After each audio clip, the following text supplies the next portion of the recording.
Assalamualaikum, selamat sejahtera, selamat datang ke Omar Didik. Hari ini kita akan sambung lagi pembelajaran kita dalam subjek reka bentuk dan teknologi untuk tingkatan 2 dan kita akan masuk bab 1.2 iaitu analisis fungsi.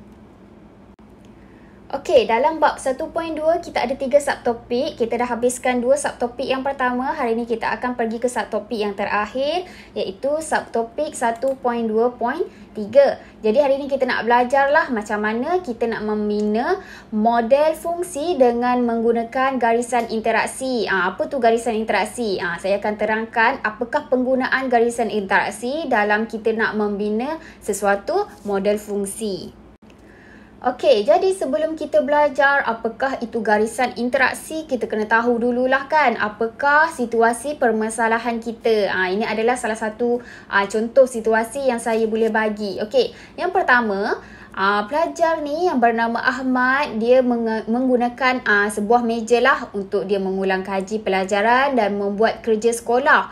Ketika dia buat kerja sekolah ni, tiba-tiba dia rasa meja dia bergoyang. Lepas tu buku-buku dekat atas meja ni pun hampir jatuh. Jadi Ahmad pun pelik kan, kenapa dia punya meja ni bergoyang. Dia tak selesa lah kan, nak buat kerja pun susah, nak fokus untuk dia belajar pun susah. Jadi dia buat pemerhatian lah pada meja dia ni. Dia ternampak skru yang mengikat meja, muka meja dan juga kaki meja ni banyak yang berkarat. Maknanya dia perhatikan meja ni rupanya ada skru yang berkarat pada meja belajar dia. Jadi kita dah tahu dah situasi permasalahan dia adalah meja yang bergoyang. Okey, lepas kita dah tahu permasalahan, baru kita boleh belajar apa tu garisan interaksi. Garisan interaksi ni adalah sebuah gambaran lah untuk kita nampak apakah permasalahan utama kita punya meja bergoyang tu kan. Sebelum tu saya ajar beberapa simbol yang ada dalam garisan interaksi. Kita ada 4 simbol. Okey, simbol yang pertama garisan lurus. Ada anak panah depan dia tu kan. Ini garisan lurus ni ada maksud tersendiri. Jadi maksud dia adalah berguna ataupun normal. Kalau kita menggunakan simbol straight ni, simbol lurus ni, bermaksud komponen tu berguna. Maknanya komponen tu berfungsi dengan baik. Okey, kalau kita menggunakan simbol garisan putus-putus, maknanya ianya adalah bermaksud berguna tapi tidak mencukupi. Maksudnya, kita punya komponen tu boleh guna tapi dia ada kesan sampingan. Macam skru berkarat tadi. Boleh guna tapi dia mendatangkan kesan lain. Contohnya meja tu bergoyang, tidak kukuh, tidak stabil. Itu maksud untuk garisan putus-putus. Okey, garisan tebal pula. Garisan tebal beranak panah ni bermaksud berguna tetapi berlebihan. Contohnya meja awak menggunakan skru tapi awak menggunakan skru yang berlebihan. Sepatutnya setiap penjuru je letak skru. Tapi setiap sudut awak pergi letak skru kan. Jadi berlebihan lah. Ini untuk simbolnya. Okey, garisan simbol berlekuk-lekuk ni pula adalah membawa maksud bermasalah ataupun harmful lah dalam bahasa Inggeris.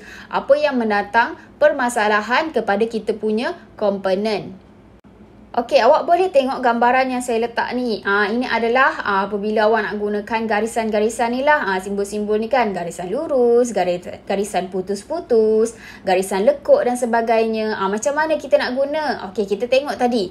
Tadi permasalahan Ahmad tu dia nampak skru yang berkarat. Daripada skru ni dia berguna tapi tidak mencukupi. Jadi kita menggunakan garisan putus-putus ni lah. Maknanya daripada skru yang berkarat ni, dia tak dapat nak pegang muka meja dan juga kaki meja dengan baik. Jadi kan kaki meja ni pun tak boleh nak memegang muka meja dengan baik, menyebabkan buku ataupun bahan beban dekat atas meja tu berlaku tidak stabil, bergoyang dan mudah jatuh ke bawah.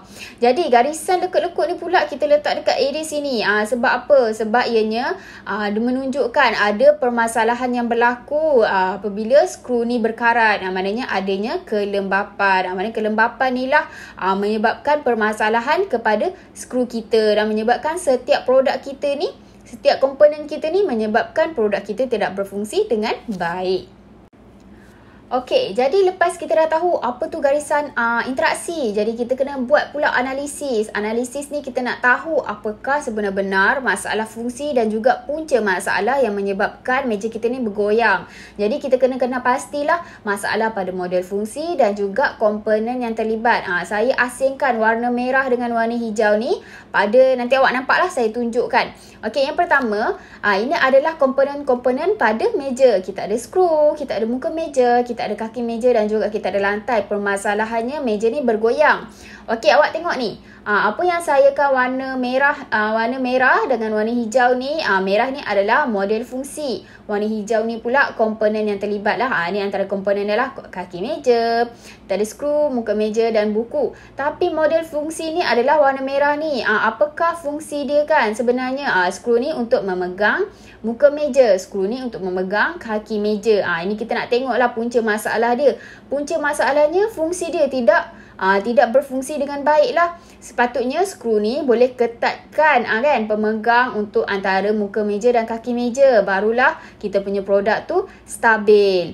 Sebelum ni saya dah terangkan kalau kita punya komponen ni salah satu pincang ataupun salah satu mempunyai kerosakan, dia akan mengakibatkan keseluruhan produk kita ni tidak berfungsi dengan baik.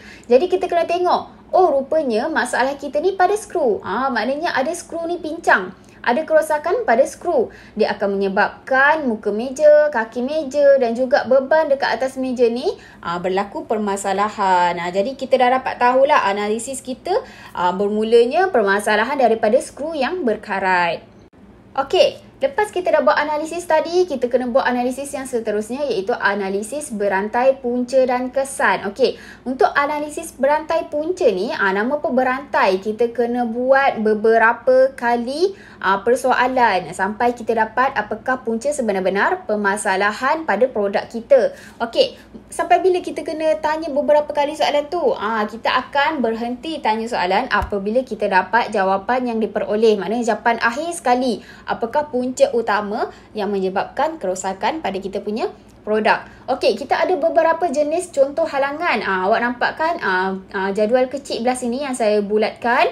Okey, jenis halangan kita ada 3 contohnya. Okey, kalau jenis halangan semula jadi, contoh halangannya adalah panas, hujan, kelembapan. Ini kita nak kata persekitaran kita lah, environment kan. Okey, jenis halangan yang kedua iaitu sains dan fizik. Contoh halangannya momentum, graviti. Graviti ni daripada awak campakkan barang dari atas jatuh ke bawah. Itu graviti lah. Seterusnya sifat asas objek. Kebolehan manusia ataupun jenis halangan tu daripada berpuncanya daripada manusia sendiri yang berlaku kerosakan kepada kita punya produk. Jadi kita nak tahu dia jenis halangan yang mana satu ni supaya kita boleh buat penambahbaikan yang terbaik pada kita punya produk supaya produk kita itu jadi lebih berkualiti lah lepas kita buat penambahbaikan.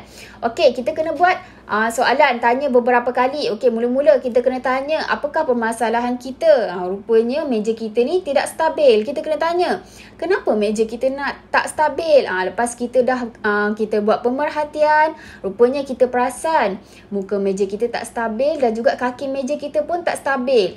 Kita tak boleh berhenti dekat sini. Kita kena tanya lagi, apakah masalah? Kenapa jadinya kaki meja dan juga muka meja ni tak stabil? Lepas tu kita dapati rupanya skru muka meja ni kita longgar. Skru kaki meja pun longgar. Okey, kita kena tanya lagi, kenapa pula skru ni longgar? Bila kita tengok, perhatikan betul-betul, rupanya skru kita tu berkarat.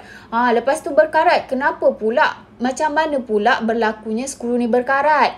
Lepas tu kita perhatikan, rupanya berlakunya kelembapan pada persekitaran. Maknanya adanya kelembapan, adanya udara, berlakunya benda-benda logam lah, bahan-bahan logam seperti skru boleh berkarat. Jadi kita tengok kelembapan ni, dia dekat jenis halangan yang mana ni? Jenis halangan semula jadi. Panas, hujan, kelembapan, ini adalah persekitaran lah kan. Daripada persekitaran dia menyebabkan kita punya skru ni berkarat. Daripada skru berkarat ni menyebabkan meja kita longgar dan tidak stabil. Jadi, apabila kita tahu dia kelembapan dan jenis halangan semula jadi, kita tahu ianya adalah super sistem. Okey, nak tahu apa tu super sistem, boleh tengok balik video pembelajaran lepas. Saya dah terangkan secara terperinci apakah itu super sistem. Okey, lepas kita dah tahu apakah punca sebenarnya, puncanya adalah kelembapan.